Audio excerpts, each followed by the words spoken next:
Esther Nadal asks, in the past I studied some Buddhism, particularly Zen. I've also recently started studying some traditional yoga and your lectures on Vedanta. Although I find some of the teachings of yoga practical, inspiring, and interesting, I hold a non-dualistic view of the universe, and I am very much drawn towards Vedanta. In your lectures, you emphasize that there is an important difference between Vedanta, yoga, and Sankhya. You also say that some aspects of yoga can be helpful at the beginning for the Vedantic seeker, and the Sankhya is the basis of yoga. I'd be very grateful if you could help me understand the difference and the similarities between all these philosophies, so that I can discern what tools of yoga are helpful to me without unknowingly getting out of the specific path of Vedanta. All right, that's a heavily metaphysical question, but also practical. So here goes. What Esther is referring to are the Darshanas, the systematic philosophies of Hinduism. In Hinduism, traditionally we speak of 6 Darshanas. I have this voice in my head of my philosophy professor saying, Professor, I specifically remember Professor Parimal Patil at the Harvard philosophy department in one class saying, let us hear no more of 6 systems talk. That's the traditional way of talking about it, but he says let's not hear any more of it because it is problematic in certain ways. But anyway, for our purposes it will do. One way of looking at ancient Hindu philosophy is to look at the 6 systems. The Nyaya, the Vaisheshika, the Sankhya, the Yoga, the Purva Mimamsa and the Uttara Mimamsa. The Purva and Uttara means the earlier and the later. The Uttara Mimamsa is also called Vedanta, of which there are many schools, and the school which we are specifically talking about is Advaita Vedanta, non-dual Vedanta. Now the question is that I am sympathetic to the non-dual Vedantic worldview, but I have studied Zen Buddhism, I have studied Sankhya and Yoga. I like the yogic practices, and you have also said that Sankhya is the foundation of Advaita, then yoga practices are useful for Advaita. It's not just that I have just said it, that's part of classical Advaita Vedanta doctrine. That Sankhya constitutes the first step in Vedantic inquiry, and yogic meditation practices are very, very useful for Advaita Vedanta. Not just Advaita Vedanta, any kind of spiritual path. Yoga is basically the prototype, the epitome of all meditation practices. So here goes. One way of looking at it is that these 6 systems, you can divide them into 3 groups. One group, Nyaya Vaisheshika, another group, Sankhya and Yoga, and the other group is, the other pair is the Mimamsas. The Mimamsa literally means a reverential inquiry, Pujita Vichara, reverential inquiry into the texts. Now I will not delineate the systems, that will be like 6 systems, at least 6 classes to give an outline of what each is. But why these 3 groups? It's because these philosophies, the Nyaya and Vaisheshika, the Sankhya and Yoga, these are what are called Samana Tantra or sister philosophies. So is Purva Mimamsa and Uttara Mimamsa, but with an important difference.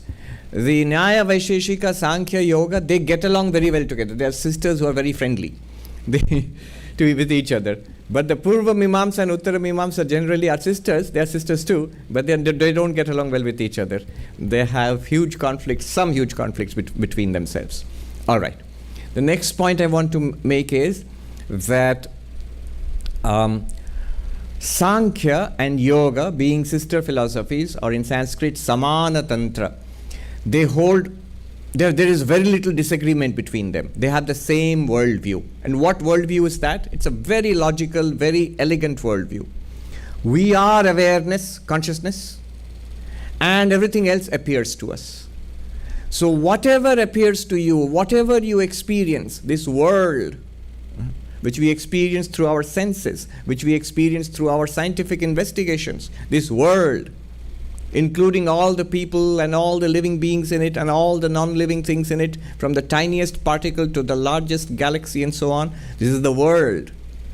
And then also our own body, our senses, our mind, the intellect, which we are using right now to say all these things, all of it, from the external world, from the farthest galaxy to this body, and indeed the subtle mind and intellect which we all take to be ourselves, all of that is not you, is not us really.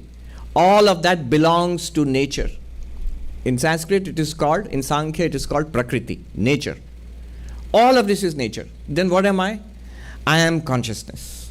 I am awareness. You are consciousness. You are awareness.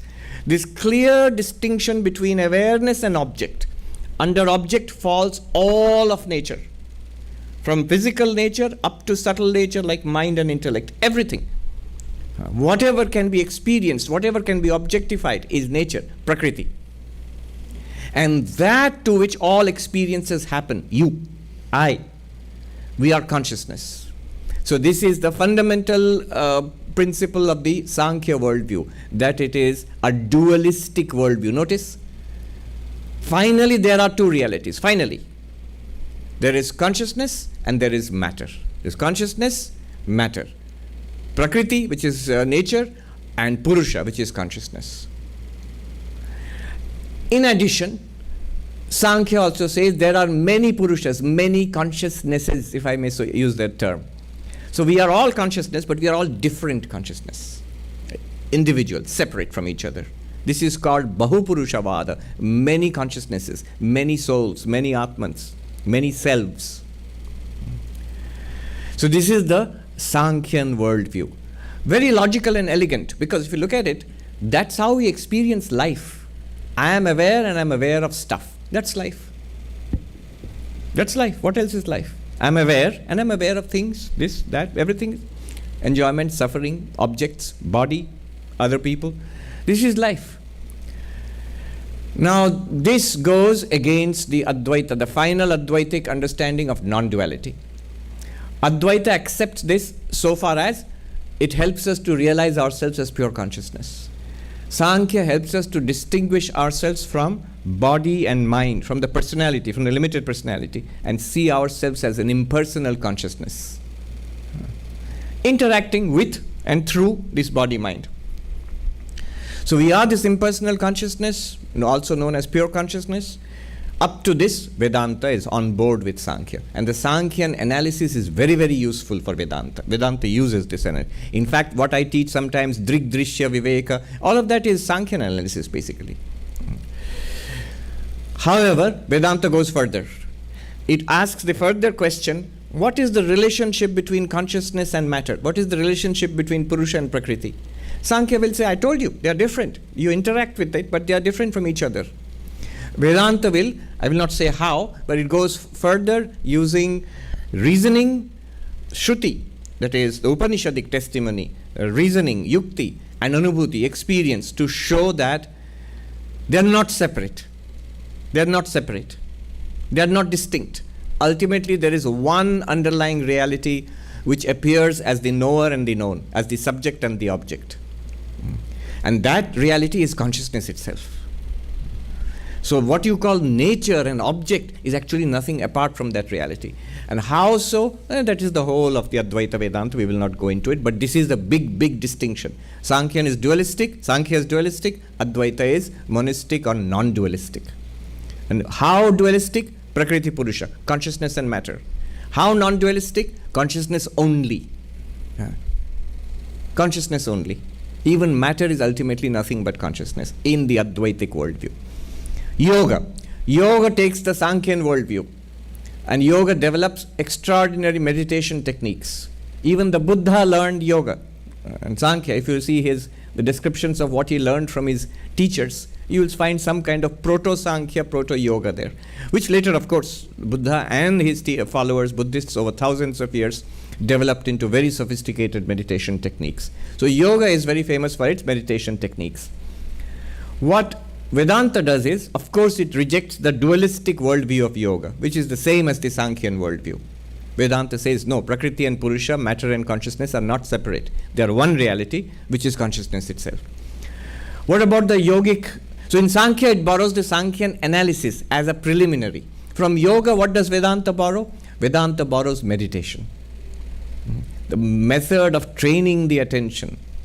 How you sit, how you breathe, how you withdraw your attention from the world, how you turn inwards, how you settle down and focus and then be absorbed in samadhi. These techniques are universally applicable. Anybody who has a mind, a psychology, can apply these techniques. And so can Vedantists. Only Vedantists adapt it for realizing the truth. You get a realization of the truth through Vedantic hearing and reasoning, and then to make it a living reality, to assimilate this truth, to transform this personality using this realization. That is what Vedanta does, using yogic meditation. So this is the difference. And the Brahma Sutras say, Etena yoga pratyuktaha, by this yoga is set aside. So what is set aside by Vedanta? Yoga as a philosophy, not yoga as a practice. The dualistic side of yoga is set aside. Specifically that matter and consciousness are separate realities? No, ultimately not. Also that there are many consciousnesses? No, ultimately there is one consciousness. And you are that. Good.